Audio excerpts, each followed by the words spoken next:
الحمد لله رب العالمين والصلاة والسلام على سيد الأنبياء والمرسلين والعاقبة للمتقين اما بعد۔ ہم نے شروع میں آپ کو پی ڈی ایف کی شکل میں 42 کتابوں کے نام بتائے، جن میں سے 22 کتابوں کے نام اور اس سے کیا مراد ہے وہ تمام چیزیں ہم نے بتائی تھی۔ اب آگے ہے التجرید کہ تجرید کون سی کتاب ہے۔ جیسے آپ نے دیکھا ہوگا تجرید بخاری، تجرید مسلم۔ تجرید مسلم کس کو کہا جاتا ہے؟ تجرید مسلم یا تجرید بخاری یا کسی کتاب کی جو تجرید کی جاتی ہے تو اس کا مطلب یہ ہوتا ہے کہ سند کو حذف کر دیا جائے، سند کو حذف کر دیا جائے اور صرف حدیث کے متن کو بیان کیا جائے تو اسے تجرید کہتے ہیں۔ جیسے بخاری شریف میں یا مسلم شریف میں جب آپ حدیث پڑھیں گے تو پہلے سند کو بیان کیا جاتا ہے اور سند بیان ہونے کے بعد پھر کہا جاتا ہے قال رسول اللہ صلی اللہ علیہ وسلم۔ تو حدیث کا جو حصہ ہے اسے حذف کر دیا جاتا ہے تو اسے کہتے ہیں تجرید۔ اور ایک شکل ہے تخریج۔ حدیث کی وہ کتابیں کہلاتی ہیں جس میں کوئی حدیث معلق ہو یا وہ بے حوالہ ہو تو اس پر حوالہ لکھ دیا جاتا ہے۔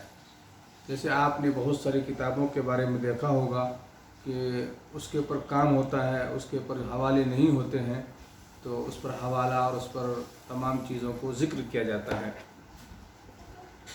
اس کے لیے آپ کو جیسے آپ حضرات نے عربی ششم میں ہدایہ آپ نے پڑھی ہے تو امام ذیلی رحمۃ اللہ علیہ کی نصب الرایہ ہے اور حافظ ابن حجر رحمۃ اللہ علیہ کی الدرایہ ہے۔ یہ دونوں وہ کتابیں ہیں جس میں ہدایہ کی تمام روایتوں کو باحوالہ کیا گیا ہے، کیونکہ ہدایہ میں جو روایتیں ہیں وہ باحوالہ نہیں ہیں، بے حوالہ ہیں۔ تو ان دونوں بزرگوں نے ان روایتوں پر حوالے جات لگا کر اس کی تصدیق کر کے علماء کے لیے کام کو آسان کر دیا گیا ہے۔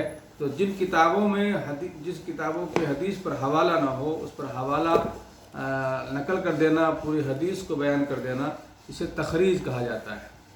اور انہی میں سے ایک چیز ہم نے بتایا تھا آپ کو کہ مستدرک حاکم علی الشیخین۔ مستدرک ان روایت کو کہتے ہیں جنہیں امام مسلم اور امام بخاری رحمۃ اللہ علیہ نے جن صحیح احادیث کو نقل نہیں کیا ہے، امام عبداللہ نیسابوری رحمۃ اللہ علیہ نے ان احادیث کو اپنے مستدرک میں جمع فرمایا۔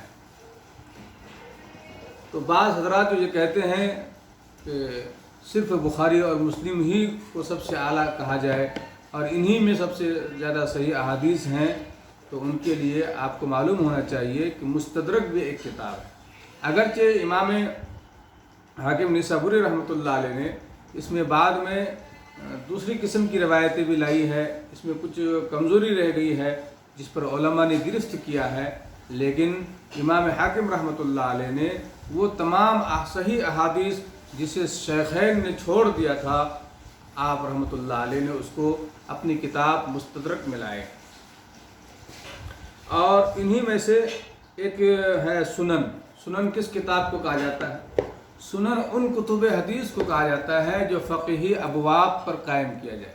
جیسے آپ ابو داؤد شریف پڑھیں گے تو ابو داؤد میں پہلے کتاب الصلاۃ آئے گا، پھر کتاب الزکوٰۃ ہے، پھر کتاب حج ہے اور جہاد ہے، وہ تمام چیزیں اس کے اندر آپ پڑھتے چلے جائیں گے۔ اسی طریقے سے آپ جب ترمذی شریف پڑھیں گے، ترمذی میں بھی جہاں وہ جامع ہے وہیں وہ سنن بھی ہے۔ اس میں جوامع میں وہ اس لیے داخل ہے کہ ان میں وہ تمام ابواب ثمانیہ موجود ہیں، اور دوسری طرف انہوں نے اس بات کا بھی انتظام کیا ہے کہ ترمذی شریف کو فقہی ابواب پر انہوں نے قائم فرمایا ہے۔ اسی طریقے سے سنن نسائی ہے، سنن ابن ماجہ ہے اور دوسری کتابوں کو بھی سنن میں داخل ہے۔ تو سنن ان کتب حدیث کو کہا جاتا ہے جو فقہی ابواب پر قائم کیے جائیں۔